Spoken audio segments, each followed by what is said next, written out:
A lot has been said about the security challenge in northeastern Nigeria, but the north-central states have had numerous issues too, which has led to loss of lives and property. This episode of Big Story will be looking at security issues in the 6 states of Kogi, Benue, Kwara, Plateau, and Nasarawa states, which make up the north-central of Nigeria. You're welcome. I'm Ini John Mekwa.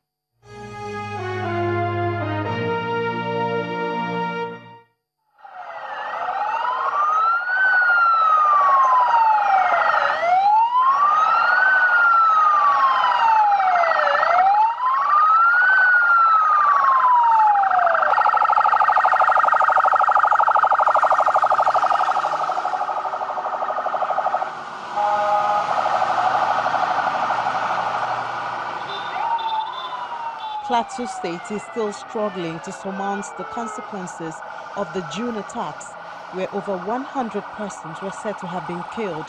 Yet another attack hit Barikin-Ladi local government area on the 28th of August.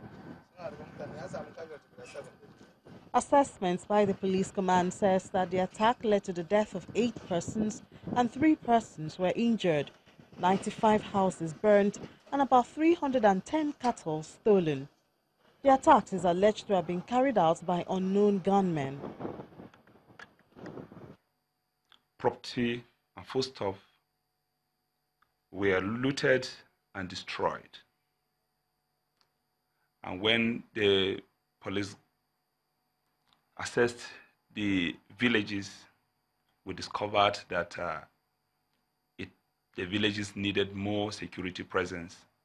And the Commissioner of Police, CP, on the idea, decided that it's important he deploys more security personnel to the area. And we have deployed more personnel of our police mobile units to the areas to prevent further attacks on the communities.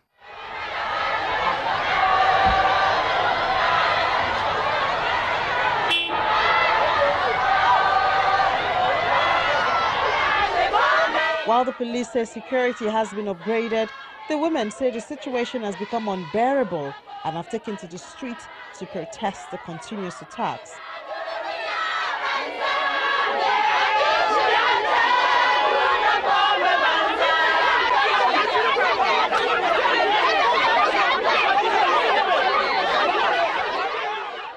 The angry women barricade the highway linking the central and southern parts of the state to the state capital, which denied travelers and motorists getting to their destinations.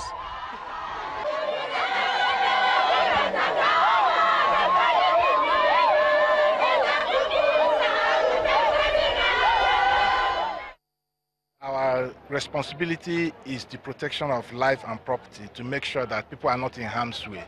And in whatever situation that we can do that, we do. But it was an unfortunate and a misrepresentation of ideas. Some leaders of Barikin-Ladi decided to take laws into their hands and organize that protest, which was actually unwarranted. But we're able to contain it because primarily we are dealing with our own people. There are no case of enemies of the state or issues that will bring about discontentment. We are very careful and we handle that very professionally, and at the end that situation was resolved. But most importantly, I have sent messages loud and clear to leaders. We have very good way of resolving situations. We have our doors are open in case you have whatever that it is that is bothering you. We'll certainly give you the understanding. But most importantly was that it was unwarranted because the disturbances blocking the major highway is in itself an infringement on other person's responsibility, other person's right to use of that highway.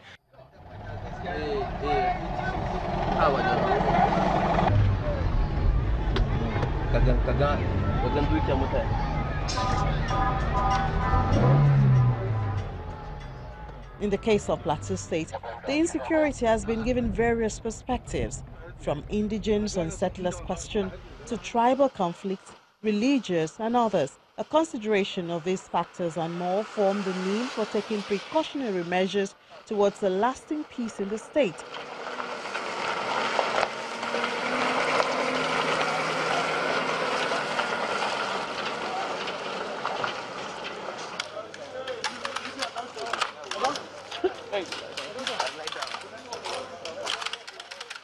We've been able to beef our securities, that is around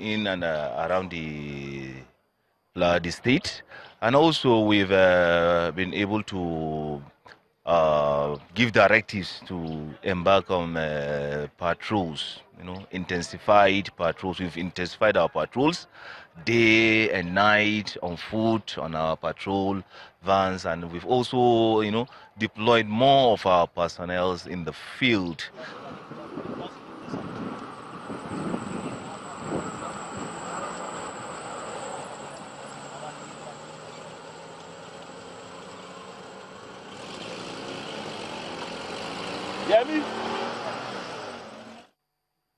The governor, Samuel Lalong, is having sleepless nights, especially after relative peace in the state for about 3 years. He has formed committees, both to resettle IDPs and find the root cause of the insecurity. The resurgence of violence in the state is reprehensible, as much as condemnable. Yet, this is a stark reminder of the magnitude of peace and security challenges staring at us in the face. On behalf of the government of the state, therefore, I commiserate with the families of those affected and pray that God, in His infinite mercies, will grant them rest in His glorified kingdom. Government is conscious of its responsibilities of protection of lives and properties of citizenry, and we've always strived to meet that expectation. You will recall that I took an oath to protect and secure the lives and property of our citizens as governor of Plateau State. For this reason, my administration has placed a high premium on peace, security, and good governance, being the first item on our five policy trust.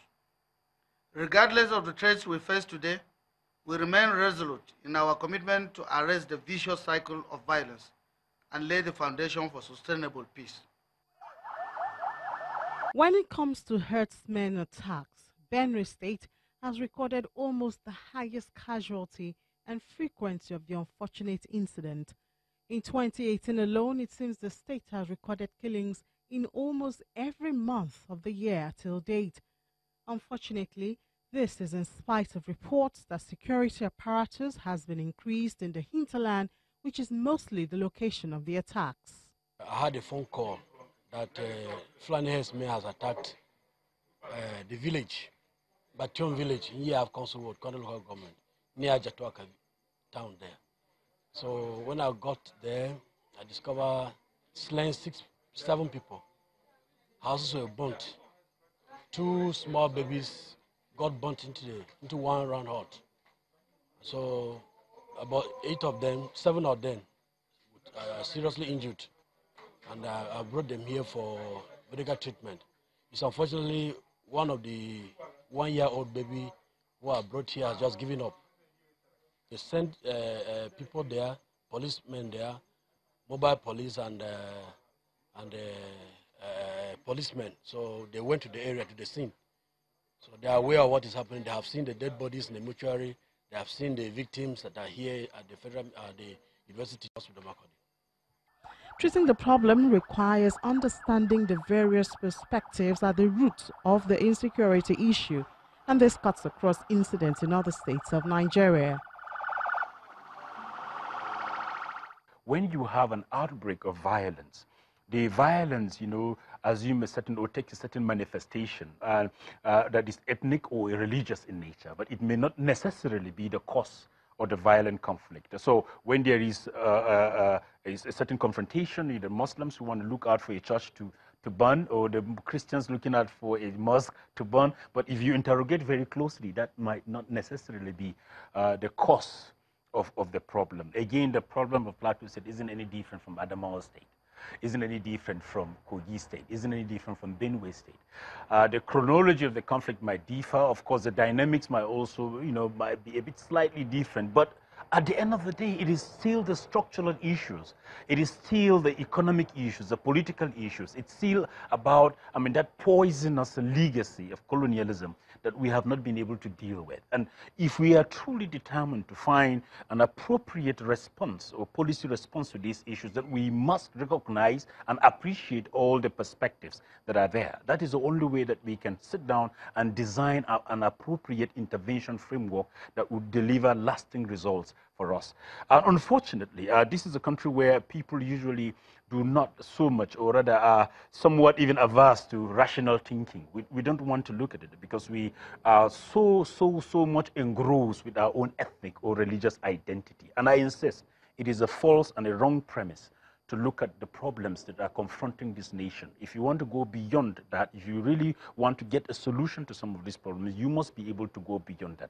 Isolate yourself from the sentiments. Yes, it might hurt. I mean, looking at our experiences, for example, on the plateau, in 2001, I've seen people killed, right before me, I mean, by my side, standing by, all of a sudden somebody has been shot and is killed, and somebody you've known all your life. I mean, that kind of a horrific experience would leave an indelible mark in your heart. But yet again, if you want to move forward, because conflict resolution is a forward-looking kind of a process, you must be able to isolate yourself from that kind of emotions that you have. There is no any place in the world, empirically speaking, where emotions has delivered a result, or rather has provided a solution to a social problem.